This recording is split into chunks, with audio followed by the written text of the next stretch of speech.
There is one organ inside your body that you never see, yet it works silently. Day and night to keep you alive, healthy, and full of energy. That organ is the liver. If the human body were a city, then the liver would be the central processing plant.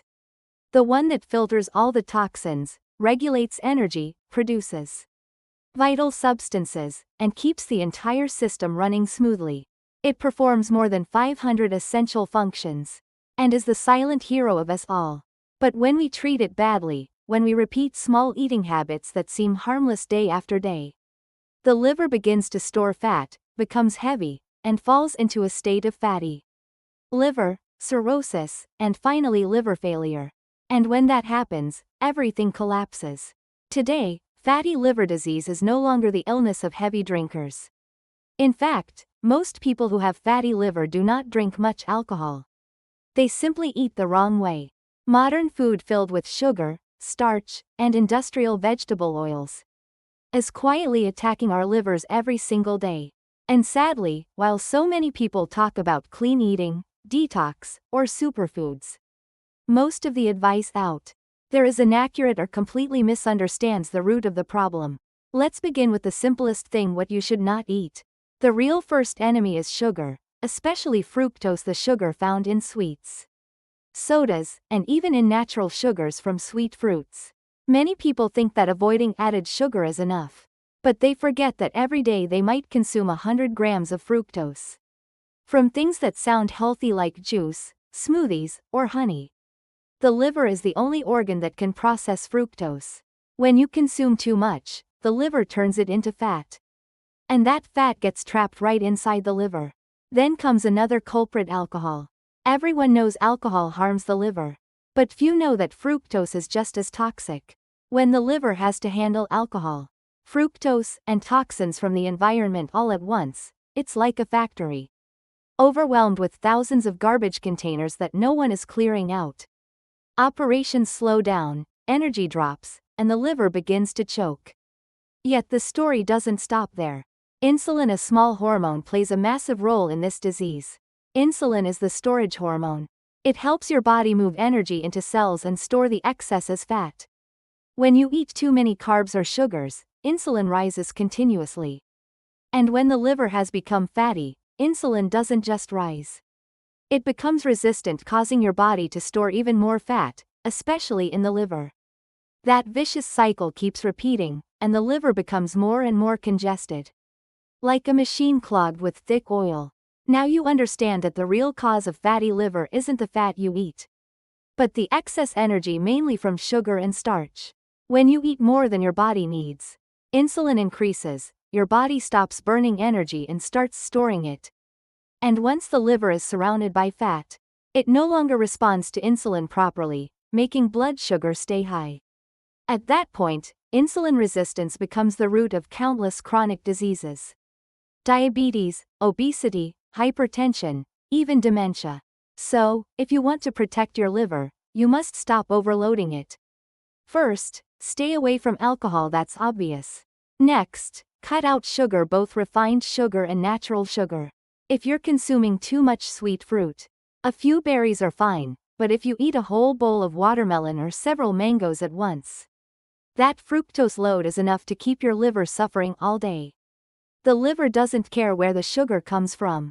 It only knows that it has to process fructose, and when it's overwhelmed, it will store fat. Then comes starch. Many people think starch is clean energy. But in reality, starch is just chains of glucose, and glucose triggers insulin. If you already have signs of fatty liver, your insulin levels are already too high, and every bowl of rice, every slice of bread, every potato makes things worse. Some people argue, I eat rice and potatoes every day, and I'm fine. And that's true, because they haven't been damaged yet. There is a huge difference between maintaining health and reversing disease. If you are healthy, you can tolerate some starch. But if you're trying to heal your liver, you need to be much stricter. And don't forget cooking oils. Most fried foods out there are made with industrial vegetable oils: soybean, sunflower, corn, canola. These oils are refined, bleached, deodorized, and treated with high heat to withstand frying. That process makes them oxidized and toxic to the liver. When these oils enter your body, they don't just cause inflammation, they burden the liver even more. If you truly want to enjoy fried food, occasionally, use natural animal fat, coconut oil, or butter. Those are saturated fats that are heat-stable and non-inflammatory.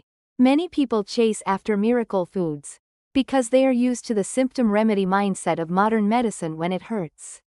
Take a pill when it's inflamed, take antibiotics when tired, take vitamins. But real health doesn't come from adding something in. It comes from removing what harms and restoring balance. When you stop poisoning the liver will do its job. Detoxify, regulate energy, and burn fat. However, not all fats are bad. In fact, good fats are the key to helping the liver recover. Take monounsaturated fats found in extra virgin olive oil, butter, and even in meat. Did you know that half the fat in meat and in the human body is actually monounsaturated fat? It's stable, non-inflammatory, and a clean source of energy when insulin is low. So, don't fear natural fats. What you should fear are artificial, refined fats. Not the fats from meat or eggs. By contrast, polyunsaturated fats found in vegetable oils are the real issue. Their molecular structure is fragile, easily damaged by heat and light.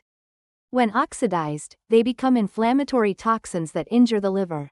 That's why replacing butter with vegetable oil, as mainstream advice once told us, was the greatest mistake of the 20th century. The less vegetable oil you consume, the healthier your liver will be. When it comes to soy and beans, they're often praised as healthy foods. But the truth is most soy today is genetically modified GMO and highly allergenic.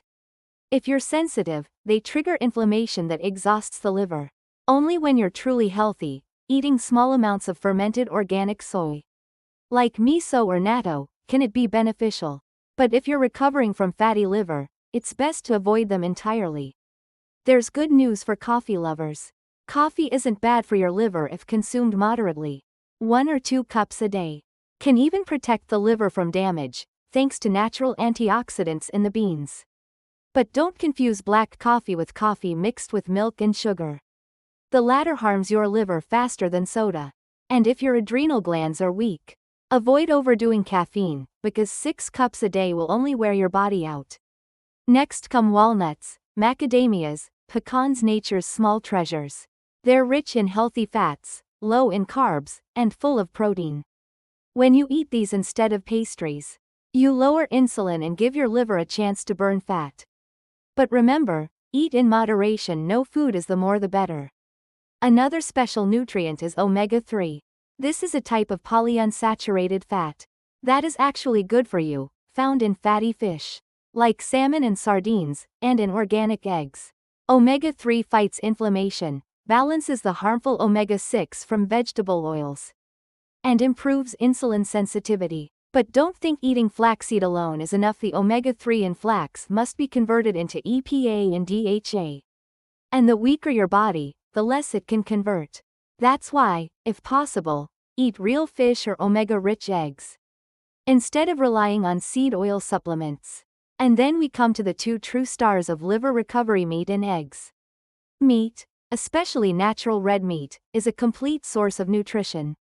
Rich in protein, B vitamins, zinc, iron, and stable fats. Many fear meat because of cholesterol. But that fear was built on misunderstanding. Cholesterol is not the enemy, it's the raw material your body uses to make hormones, rebuild cells, and heal the liver. When you lower insulin and eat meat moderately, the fat in meat becomes a clean fuel that helps the liver regenerate. Moreover, beef contains methionine, an amino acid that helps the body produce glutathione, the liver's most powerful antioxidant. And eggs, they are truly nature's miracle. In one small egg, you have nearly everything your body needs: high quality protein, good fat, B6, B9, B12, and especially choline, a nutrient that burns fat in the liver. Studies show that choline deficiency is a key reason fat gets stuck in the liver. Eating eggs opens that door, letting your liver burn fat more effectively. Eggs also contain EPA and DHA, the omega-3s your body can absorb directly. So, if you eat clean, pasture-raised eggs, You are giving your liver one of the greatest gifts possible. But remember, no food works like magic unless you change your whole lifestyle. Eat slower, sleep more, drink enough water. Move your body, and give yourself time to rest. The liver doesn't only need nutrients, it needs space to recover. When insulin drops, when toxins stop surrounding it, it will quietly perform miracles without any magic pill. The liver doesn't need you to be perfect, it just needs you to stop hurting it. Every day you choose less sugar, fewer starches, better oils, you are cleaning up the detox factory inside you. And once the liver is freed, your entire being changes, your skin brightens, your mood evens, energy surges, sleep deepens, and even your memory improves.